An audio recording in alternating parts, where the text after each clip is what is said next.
ನಮಸ್ಕಾರ ಸ್ನೇಹಿತರೆ, ಎಲ್ಲರಿಗೂ PKV ಕನ್ನಡ ಯೂಟ್ಯೂಬ್ ಚಾನೆಲ್ಗೆ ಸ್ವಾಗತ ಸುಸ್ವಾಗತ. ಇಲ್ಲಿ ನೋಡಿ, PM ಕಿಸಾನ್ ಸಮ್ಮಾನ್ ನಿಧಿಯ ಹಣ ನಿಮ್ಮ ಬ್ಯಾಂಕ್ ಖಾತೆಗೆ ಬಂದಿಲ್ವಾ, ಏನಕ್ಕೆ ಬಂದಿಲ್ಲ, ಹಣ ಬಂದಿದೆಯಾ ಬಂದಿಲ್ವಾ ಅಂತ ಚೆಕ್ ಮಾಡೋದು ಹೇಗೆ ಅನ್ನೋ ಕಂಪ್ಲೀಟ್ ಮಾಹಿತಿ ನಾನು ನಿಮಗೆ ತಿಳಿಸ್ಕೊಡ್ತೀನಿ. ಹೌದು ಸ್ನೇಹಿತರೆ, ಇಲ್ಲಿ ನಿಮಗೆಲ್ಲ ಗೊತ್ತಿರೋ ಹಾಗೆ PM ಮೋದಿ ಅವರು ಕೊಯಮತ್ತೂರಿನಲ್ಲಿ 18,000 ಕೋಟಿ ಹಣ PM ಕಿಸಾನ್ ಸಮ್ಮಾನ್ ನಿಧಿಯ 21ನೇ ಕಂತಿನ ಹಣವನ್ನು 9 ಕೋಟಿಗಿಂತಲೂ ಹೆಚ್ಚು ರೈತರ ಬ್ಯಾಂಕಿನ ಅಕೌಂಟ್ಗೆ ಬಿಡುಗಡೆ ಮಾಡಿದ್ದಾರೆ.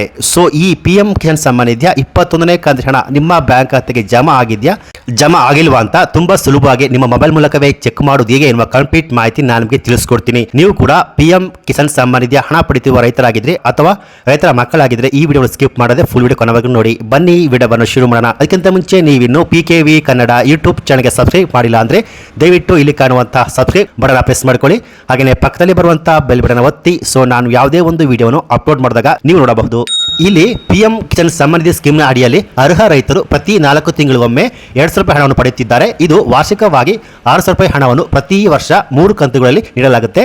ಏಪ್ರಿಲ್, ಜುಲೈ, ಆಗಸ್ಟ್, ನವೆಂಬರ್ ಮತ್ತು ಡಿಸೆಂಬರ್, ಮಾರ್ಚ್ ಹಣವನ್ನು ನೇರವಾಗಿ ರೈತನ ಬ್ಯಾಂಕಿನ ಅಕೌಂಟ್ಗೆ DBT ಮೂಲಕ ವರ್ಗಾಯಿಸಲಾಗುತ್ತೆ. ಆದರೆ ಇನ್ನೂ ಕೂಡ ಹಲವಾರು ಅರ್ಹ ರೈತರು ಇನ್ನೂ ನಮ್ಮ ಬ್ಯಾಂಕ್ ಖಾತೆಗಳಿಗೆ 2,000 ರೂಪಾಯಿ ಹಣ ಬಂದಿಲ್ಲ ಅಂತ ವೇಟ್ ಮಾಡ್ತಿದ್ದಾರೆ. ಸೊ ಇಲ್ಲಿ PM ಕಿಸಾನ್ ಸಮ್ಮಾನ್ ನಿಧಿಯ 20ನೇ ಕಂತಿನ ಹಣ ಸಿಗದಿರುವ ಹಿಂದೆ ಹಲವಾರು ಕಾರಣಗಳಿರಬಹುದು. ಸೊ ಆ ರೀಸನ್ಗಳು ಏನಪ್ಪಾ ಅಂದರೆ, ಸಾಮಾನ್ಯವಾಗಿ ಯಾರು KYCಯನ್ನು ಅಪ್ಡೇಟ್ ಮಾಡಿಲ್ವೋ ಅಥವಾ ಸರಿಯಾದ ಭೂ ದಾಖಲೆ ಅಪ್ಡೇಟ್ ಮಾಡಿಲ್ವೋ ಅಥವಾ ಅರ್ಜಿಯಲ್ಲಿ ತಪ್ಪಾದ ವೈಯಕ್ತಿಕ ಅಥವಾ ಬ್ಯಾಂಕ್ ವಿವರ ಕೊಟ್ಟಿದ್ದಾರೋ ಅವರಿಗೆ 20ನೇ ಕಂತಿನ 2,000 ರೂಪಾಯಿ ಹಣ ಜಮಾ ಆಗಿರುವುದಿಲ್ಲ. ಹೌದು ಸ್ನೇಹಿತರೆ, ಇಲ್ಲಿ ಈ ಬಾರಿ 70 ಲಕ್ಷ ರೈತರನ್ನು ಈ ಸ್ಕೀಮಿಂದ ಕೈ ಬಿಡಲಾಗಿದೆ. ಅಂದರೆ 20ನೇ ಕಂತಿನ ಹಣವನ್ನು 9.7 ಕೋಟಿ ರೈತರ ಬ್ಯಾಂಕಿನ ಅಕೌಂಟ್ಗೆ ಜಮಾ ಮಾಡಲಾಗಿದೆ. ಆದರೆ ಇನ್ನೂ ಕೂಡ 70 ಲಕ್ಷ ಅನರ್ಹ ರೈತರ ಬ್ಯಾಂಕಿನ ಅಕೌಂಟ್ಗೆ 20ನೇ ಕಂತಿನ ಹಣವನ್ನು ಜಮಾ ಮಾಡಿಲ್ಲ. ಸೊ ಏನಕ್ಕೆ ಜಮಾ ಮಾಡಿಲ್ಲ ಅಂದರೆ ಸ್ನೇಹಿತರೆ, ಇಲ್ಲಿ ಕೆಲವು ರೈತರು ಹೆಚ್ಚಿನ ಜಮೀನು ಹೊಂದಿದ್ದಾರೆ, ಅದನ್ನೇ ಇನ್ಕಮ್ ಟ್ಯಾಕ್ಸ್ ಅಥವಾ IT ಫೈಲ್ ಮಾಡ್ತಾ ಇದ್ದಾರೆ.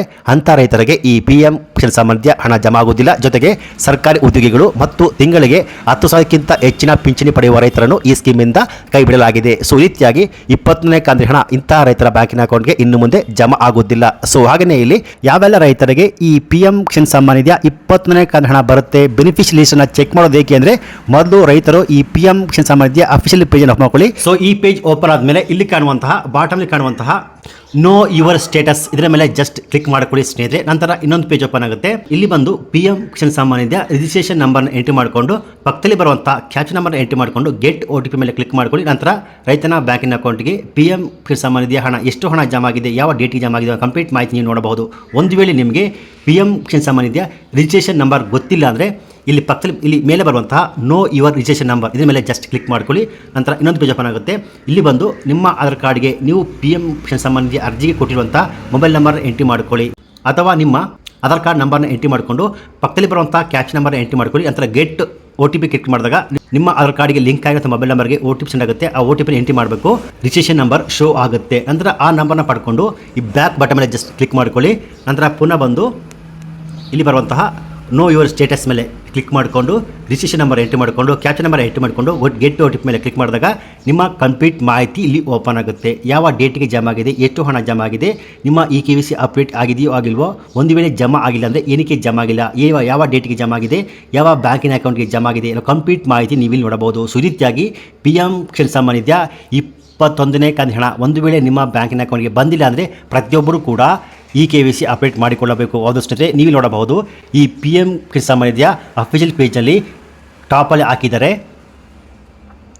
OTP based KYC available on PM Kisan portal or nearest CSC centre may be contacted for biometric based KYC. ಅಂದರೆ ಪ್ರತಿಯೊಬ್ಬರು ಕೂಡ, ಅಂದರೆ ಪ್ರತಿಯೊಬ್ಬ ರೈತ ಕೂಡ PM ಕಿಸಾನ್ ಸಮ್ಮಾನ್ ನಿಧಿಯ ಹಣವನ್ನು ಪಡ್ಕೋಬೇಕಾದ್ರೆ KYC ಕಡ್ಡಾಯವಾಗಿ ಮಾಡಲೇಬೇಕು. ಸೊ KYC ಮಾಡೋದು ಹೇಗೆ ಅಂದರೆ, ಮೊದಲು ನಿಮ್ಮ ಮೊಬೈಲ್ನಲ್ಲಿ ಈ PM ಕಿಸಾನ್ ಸಮ್ಮಾನ್ ನಿಧಿಯ ಅಫಿಷಿಯಲ್ ಪೇಜ್ ಮೂಲಕ ಇಲ್ಲಿ ಬರುವಂತಹ KYC ಮೇಲೆ ಕ್ಲಿಕ್ ಮಾಡಿಕೊಂಡು ಆಧಾರ್ ಕಾರ್ಡ್ ನಂಬರ್ ಎಂಟ್ರಿ ಮಾಡಿಕೊಂಡು ಸರ್ಚ್ ಮೇಲೆ ಕ್ಲಿಕ್ ಮಾಡಿದಾಗ ನಿಮ್ಮ ಆಧಾರ್ ಕಾರ್ಡ್ಗೆ OTP ಸೆಂಡ್ ಆಗುತ್ತೆ. ಆ OTPನ ಎಂಟ್ರಿ ಮಾಡಿಕೊಂಡು ತುಂಬ ಸುಲಭವಾಗಿ KYC ಅಪ್ಡೇಟ್ ಮಾಡಿಕೊಳ್ಳಬಹುದು. ಅಥವಾ ನಿಮ್ಮ ಹತ್ತಿರದ CSC ಸೆಂಟರ್ ಅಲ್ಲಿ ಭೇಟಿ ಕೊಟ್ಟು ನಿಮ್ಮ ಆಧಾರ್ ಕಾರ್ಡ್ ಲಿಂಕ್ ಆಗಿರೋ ಮೊಬೈಲ್ ನಂಬರ್ ಕೊಟ್ಬಿಟ್ಟು ಅಲ್ಲಿ ಒಂದು 50 ರಿಂದ 100 ರೂಪಾಯಿನ ಪೇ ಮಾಡಿಬಿಟ್ಟು ನೀವು KYCನ ಅಪ್ಡೇಟ್ ಮಾಡಿಕೊಳ್ಳಬಹುದು ಸ್ನೇಹಿತರೆ. ಸೊ ಈ ಮಾಹಿತಿ PM ಕಿಸಾನ್ ಸಮ್ಮಾನ್ ನಿಧಿಯ 21ನೇ ಕಂತು ಹಣ ನಮ್ಮ ಬ್ಯಾಂಕಿನ ಅಕೌಂಟ್ಗೆ ಜಮಾ ಆಗಿದೆಯೋ ಆಗಿಲ್ವೋ, ಒಂದು ವೇಳೆ ಜಮಾ ಆಗಿಲ್ಲ ಅಂದರೆ ಏನು ಮಾಡಬೇಕು ಅನ್ನೋ ಕಂಪ್ಲೀಟ್ ಮಾಹಿತಿ ನನಗೆ ತಿಳಿಸ್ಕೊಟ್ಟಿದ್ದೀನಿ. ಸೊ ಈ ಮಾಹಿತಿ ನಿಮಗೆ ಇಷ್ಟ ಆಗಿದೆ ಅಂತ ಅನ್ಕೋತೀನಿ.